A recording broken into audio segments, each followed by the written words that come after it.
So, welcome to the Business Spotlight interview series. My name is Mary Ann Hauser, and I'm the senior partner here at Serendipity Action Coach of Central North Carolina.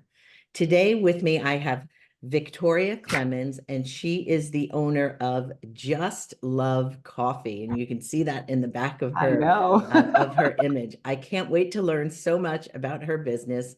But today, we're going to be talking about her business, her journey to business ownership, what some of her challenges are, best practices.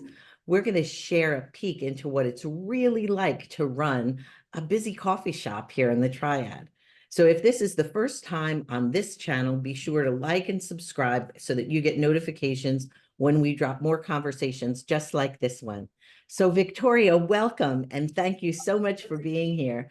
Thank Please let's start you. out with giving us a brief overview of the background of your business and yourself, and tell me where the name Just Love came from. Okay, awesome. No, thank you. It's really good to be here. I'm excited. It's early morning, so I'm excited to be up and talking about, our coffee shop. So it's really a franchise that's based out of Tennessee. The owner started it back in 2009 and just started it as a way to raise funds. He was roasting coffee to raise funds to adopt. And so he was able to do that over an extended period of time and was actually able to adopt his daughters from Kenya. And since then, in Ethiopia, since then, he just kind of started doing it in his community, was raised, roasting coffee, kind of doing it for teachers, firefighters, to do other things across the community, other efforts. And then he started brewing, and people would smell the coffee. This coffee smelled great, and they would come in and have a cup of coffee. So he had his first coffee shop in Nashville, Tennessee. And I was driving by maybe 6 years ago, I'm in the military. So 6 years ago, I'm driving through Tennessee and I stopped in after a long drive to get a cup of coffee. And I got in there, the coffee was great, the food was great, the staff members were very warm, and it just really stuck to me. And as I got back into the car, I called my husband. I was like, I just had the best cup of coffee, and the staff was just so wonderful. And that was it. 2 years after that, I'm driving back through Tennessee again, and I see another Just Love Coffee. And at this point, I'm like, okay, I've been driving too long. I'm clearly crazy. I know I've never been here before. And so I go in, and it looks completely different. And I'm thinking it's the drive that's getting to me. And I go in there and I ask them, I was like, is there another, Just Love Coffee somewhere in the area? And they're like, yeah, it's a franchise. There's only a few of us around, but this is what we do. But again, the food was great. The coffee was good. The staff were very warm and they're very caring. And it really stuck with me again. And as I was coming back to North Carolina, I was thinking to myself, it'll be great to bring something like this to our community. I mean, we have a wonderful, vibrant community here in Fayetteville, and I just thought it would be a wonderful thing. Obviously, COVID happened, and that kind of delayed us a little bit, but we started the process talking to Rob Webb, that's the CEO, on how to bring this to North Carolina. And I was 2 years after that conversation, we opened our doors in September. So it's been wonderful. So just this September. Yeah, we opened about 4 months ago. I mean, obviously, construction took much longer than it needed to. It was a brand new building, and so kind of going through that process of building, lots of lessons learned from there. But yeah, we opened in September of 2023. Awesome. So is it your building or It's a is it's a it just strip, so we have the end cap to that strip. Yes, but it was kind of a new strip, and so we just got it and then did the improvements in the building. awesome? So generally speaking, just give us an overview of your organization, what your current ownership structure looks like. Are you the sole owner? Are there other investors in your business, or was it just you? So it's not just me. I know there's a huge misconception of thinking like business is a solo thing. So my husband and I own this. It's an LLC, and it's 50-50. He's the best partner I could always, ever ask for, because I don't know of any other business partners I can wake up at 3 a.m. and say, I have this great idea. Let's talk about it till 6 a.m. And so he is my partner. John is my partner here. And that's basically how we're set up. And then we have our general manager with shift leaders. We have 3 shift leaders that kind of can manage from a 7:30 a.m. to 6 p.m. And then we do events, and then we have a baker in-house and a catering manager to kind of handle events outside of the store without causing a lot of distraction and displacement to like our customers.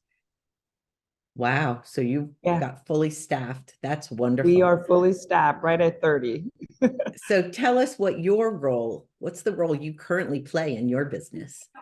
So my role, I see myself, apart from being the owner legally, I see myself as a planner.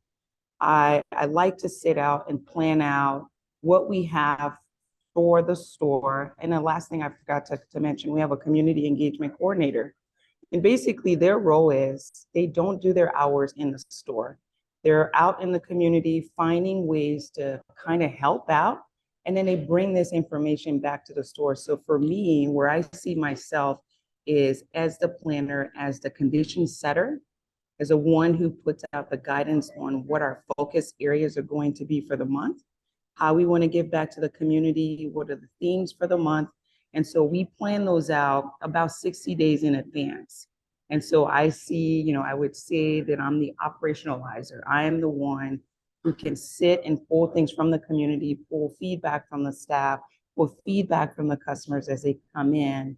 And then I will sit with my husband, or I would sit on a long flight and just kind of lay those out in a comprehensive way. So we're actually able to execute it. So that's how I see myself. Wonderful.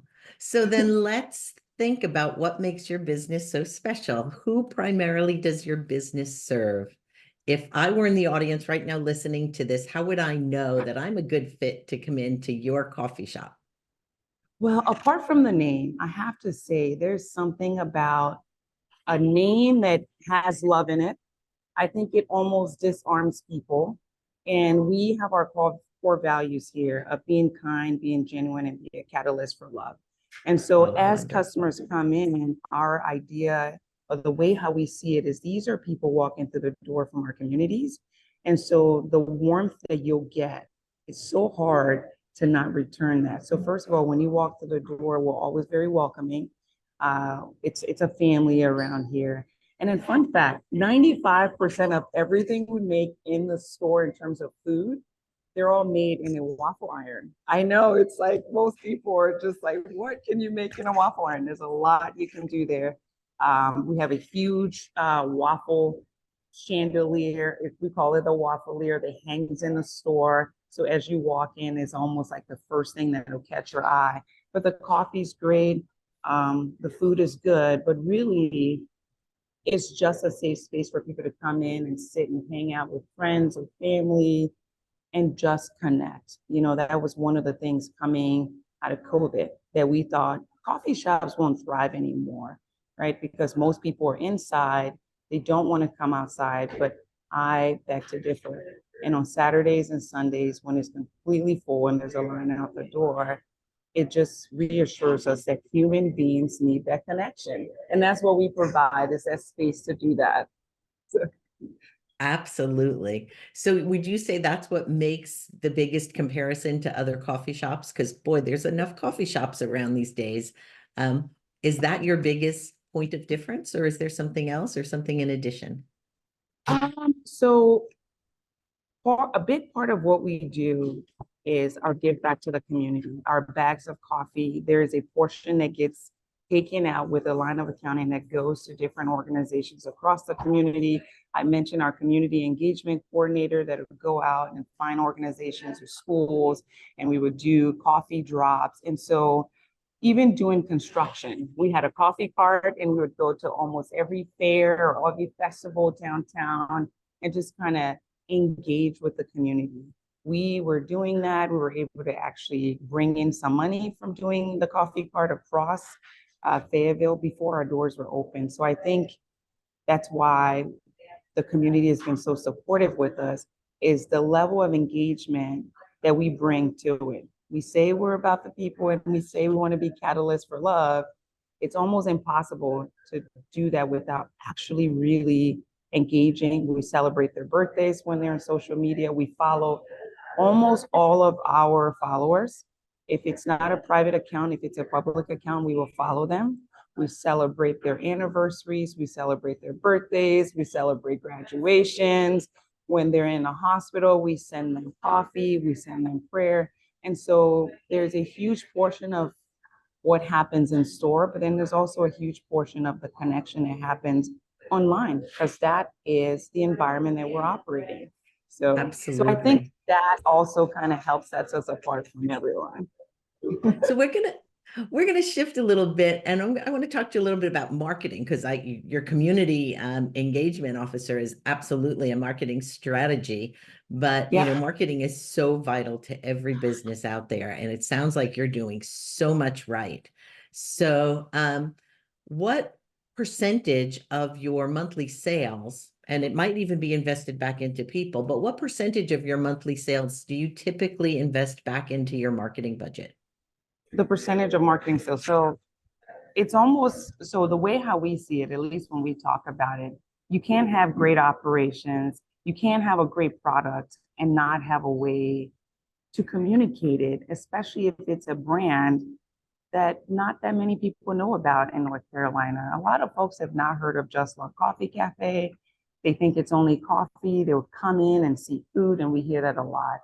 And so we do about, it's not much. I think in 24, I would do a little bit more, but I do about 1%. It doesn't seem like it's a lot, but part of that 1% goes to the salary, goes towards the salary of our community engagement coordinator. She has a budget, a quarterly budget of about 400 that she can pick any organization that she wants to do a coffee drop with. And they love those, whether it's like a high school or a principal saying, my staff's been doing great, I would love to give them some of your coffee. And so we have that flexibility that's built in that budget. And then the last part too is spending some of the money on the digital side. You can't underestimate, whether it's with Google or another company or Bing or whoever that business feels comfortable with, is spending a little bit of money to do the marketing. And then on the online delivery, we do a portion of that 1% that goes towards, whether it's DoorDash, Uber Eats, or any other online delivery service, to try to get at the top of that list. We don't do it for a long period of time, but we take that 1% and we slice it up in tiny pieces, and we're very disciplined about it going towards there and very disciplined about staying within the budget. So the minute we're getting ready to get close to the budget, the signal starts to go off and it's time to turn it off until the next time. So Gotcha. So what would you say if I said you can only have one marketing strategy? What would be the number one marketing strategy that has brought you the most business? if I could have one, this is a hard question in a very interesting and dynamic environment. I will say, if I could have one, it'll be our community engagement strategy coordinator. I really believe in the human connection. I really believe in the ability for a human being to answer a follow-up question that a digital piece may not have the ability to do. I know everyone's talking great things about ChatGPT and a few other things that can enable your business, but there's nothing else that can enable your business in a person who understands your vision and can actually articulate that to a customer who doesn't understand. So I would say I would pick the human any day. Awesome. I think I agree with you. Okay. So we've spent a bunch of time focused on the business and sharing a few best practices. I'd like to just take a step back and drive into your journey a bit more. Why did you choose to go into business as opposed to maybe working for somebody else? So I have worked for someone else. I spent the last 20 years in the military. I deployed at the age of 18 and 19. I learned how to build teams from the ground. I learned how to unlearn things. And so my last 20 years in the military has really enabled me to study what effective leadership can look like in the different forms that it can come in. And so as I'm still in, I work as a strategist, so I'm still in the military. But I think as I look towards transitioning out of the military, I wanted to do something that brings fulfillment to me. And I realized over the last 20 years, The times that I've been absolutely successful were times that was doing the simple things well. I was working with my fellow teammates well. We built relationships that went beyond an assignment. And so as I take how fulfilled I am from interacting with people, I almost feel like I can lift that and put it in almost any business. And I thought, I love coffee. I love my community. What a better place to transition that into, where that's all I can do, is to talk to people, build relationships with people, check in on people. And so that's my passion. And so as I transition out of the military, I figured this is where I can use my skills and I can use the soft side of my military expertise, and that's people. Well, I So, think you just gave me my mantra for the day. Um, and I wrote it down as you said it, and you said doing simple things well. I think that could be my mantra for 2024, doing the simple things well. That was beautiful. So yeah, thank you for sharing that. I'm sure that's going to be huge learnings for the people who are listening here. Um, so let's think about, I know you've only been doing this a little bit for a little while, right? But yeah. if you look back on the journey so far, what has been your biggest or most memorable roadblock or hurdle that you were forced to overcome? The biggest hurdles. I Starting a had a new few. business is hard. Starting a new business is hard, but I think I mentioned in the beginning that this was a new strip, and so what we got was just a square without plumbing, electrical, and all of those things. And so as I went through the general contractor selection process, um, I should have been more judicious on looking into their work, their ability to deliver on time, their ability to communicate well with the owners, their ability to communicate well with their teams, and that's all of the trades. And so I had a lot of issues with my general contractor. I almost found myself acting as the general contractors in many instances. And so as I look back, it's stressful. It's already stressful starting to pick this thing up off the ground. And you're under the impression that you're going to hire someone that is able to help along the way, to bring this because of their expertise. And so I would, really suggest to other business owners, if you're doing an uplift, if you're doing, a facelift, or whatever improvements you're looking to do, and you're looking to hire a general contractor, lift every stone, turn every stone, ask every question, call every reference, swing by to see the jobs that they've done, and then make that decision. And as slow as you are in the process, it'll pay dividends in the future if you spend the time looking deeper into the person you're going to trust with hundreds of thousands of dollars, or even a couple of thousands of dollars. That's hard-earned money.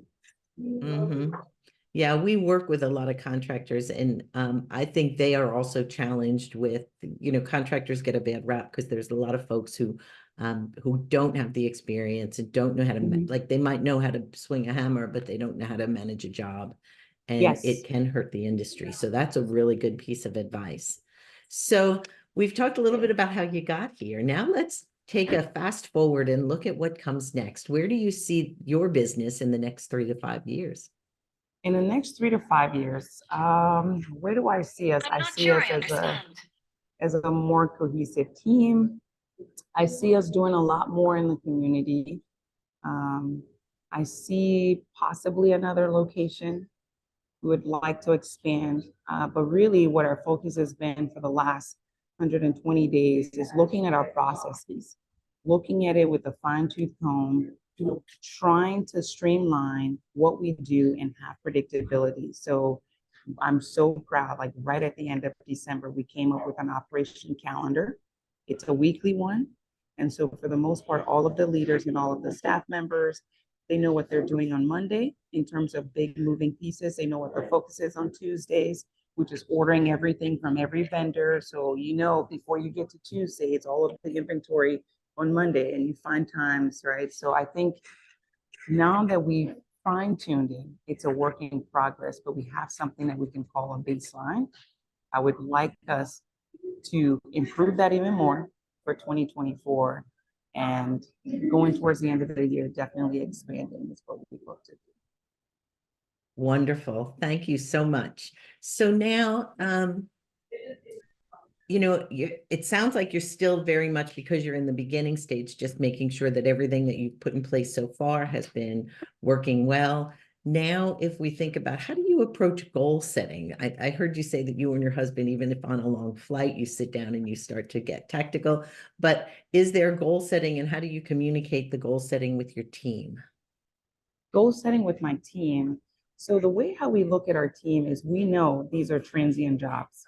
About 40% of the staff members are college students, and we have some military spouses, and we know they're not stationed at certain places forever. So we know that as they come into Just Love for the short period of time that they're going to be here, my goal is to make it a memorable experience for them and actually have an environment where they can work and they can leave North Carolina with some great memories. And so one of our line of effort is just development of the staff, not just the leaders, but finding ways that we can bring instructors in-house to teach them how to do better latte art, or how to pour better, and just to learn something else that can improve them as people in their craft. And so if they were to go somewhere else, they can take these skills and actually apply it to another job. And so we know this is not a job that we'll have them at for the next 20 years. It's very apparent as we interview them and they come in, we talk about their goals. We talk about what they're doing in North Carolina. We talk about how long they think they will be here. And for us, is how do we make this workplace a fulfilled environment for them to thrive as well. So my goal is to continue to do that and bring more resources for them in 24. Well, you know what? That was an answer to probably my next 4 questions. So absolutely. Thank you so much for that, for being so thorough. We have Yeah. certainly covered a lot of ground in our conversation today. I really want to thank you for that. But for those who are watching, I highly encourage you to save this one and come back and watch it a few more times, because I've taken notes and written down some amazing pearls of wisdom. Before we wrap up, I do have just a few, we call them rapid fire questions. These are quick, top of mind answers to each of these questions. And I think sometimes these are the ones that make the snippets that I love to cut up and put out on social media to share, because they're usually so valuable. So what is the key to success for you? The key to success is being focused. It's being focused and focusing on the why, focusing on the end game, right? The mission of why we are here is to be catalyst for love in our community, and we're constantly reminding ourselves of that. So if we're able to kind of have this anchor for why we're doing what we're doing, I think everything else can kind of come into perspective. What is your one piece of advice for other business owners? Other business owners, do not isolate yourself. As I said, I spent 20 years in the military traveling. I didn't know a lot of other business owners in the community. And so doing things like this, where you can get coaching to talk about it and have someone take a look at your business processes and give you advice on yourself. Because oftentimes you think you have a good view of yourself until someone takes that mirror and lifts it up to you. Another one too is just your local chamber of commerce. I had no business friends, but just I went in there to just check them out once, and I connected with other business owners. We were talking about the same pains and hurdles and joys. And, it made me feel motivated on days that I just was struggling to kind of see the end game. It was very easy to call another business owner, partner, or friend, and say, hey, have you dealt with this before? And so I always recommend, finding ways to connect to your community. We have a lot of resources in our community. We have business centers, like I said, the Chamber of Commerce. Connect with other business owners, and you'd be surprised that you're not alone, and you're probably not the only one dealing with the issue you're currently dealing with. Absolutely. Next rapid fire question. What is one book that you're currently reading now, or that you have read most recently, that you think you'd like to share? A book that I'm currently reading now is Unreasonable Hospitality. It kind of talks about the food service industry, but really when I started reading this book, I was reading it from a leadership perspective on how can we go above and beyond to where people were almost shocked that this is something you're doing and you're genuinely doing it, right? I think a lot of businesses look at hospitality from a service industry, but I think what we're starting to realize is like almost every business or every niche you're possibly in, there is a certain amount of unreasonable hospitality that has to be applied if you want to be successful. And so limiting it to an industry, I think you sell yourself short. And so finding ways to improve the experience of your customers, regardless of what service or product you're delivering, is something worth pausing on and thinking of how you can do that for your business. Wonderful.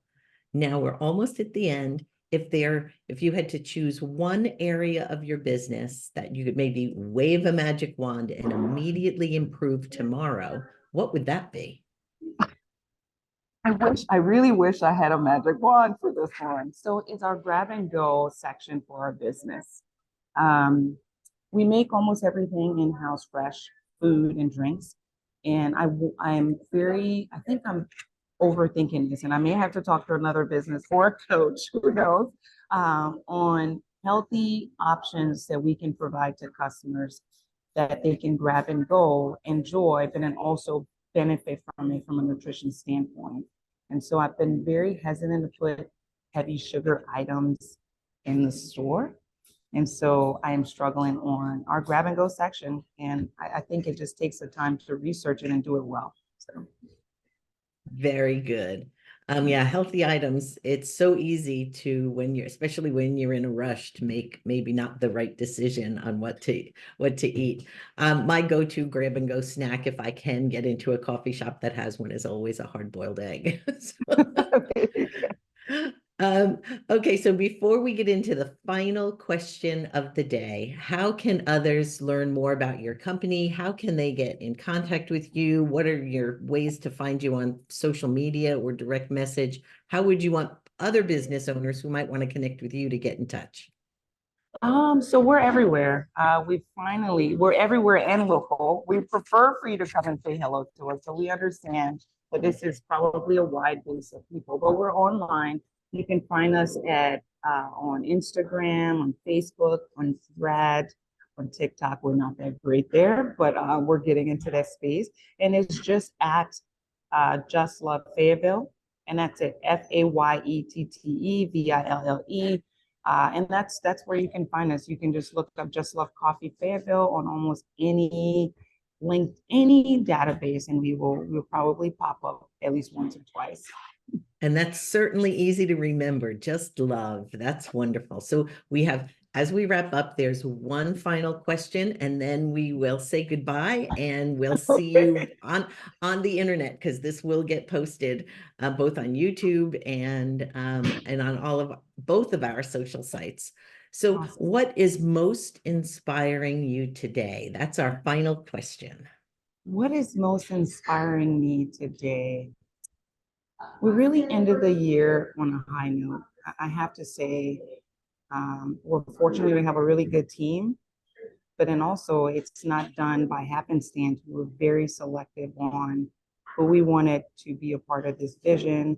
And we just received an email from the city saying that we were nominated for an award for 2023.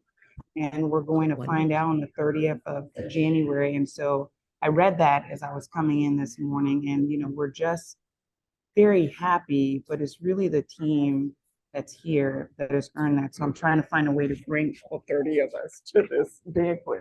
But it's a team. I'm grateful for the team. There's no way I can be living in DC Monday through Friday and coming down here on the weekends and still be operationally focused without the team and the leadership. And I'm just very thankful for them. I tell them thank you every chance I get, and probably more than I need to, but I can't say it enough. I'm very grateful for them. Well, and yeah, grateful for the community. They've just kind of wrapped their hands around us, and they just love us. So it's great. Wonderful. Well, thank you so, so much. I can't wait to see the final cut. Thank you for listening. Make sure that you like and subscribe when you see this video so that you can see others that are coming out. I want to congratulate you, Victoria, on such a Thank job you. well done. Um, and we will see you on the internet. Thank you We so will. much. Thank you so much and have a good one.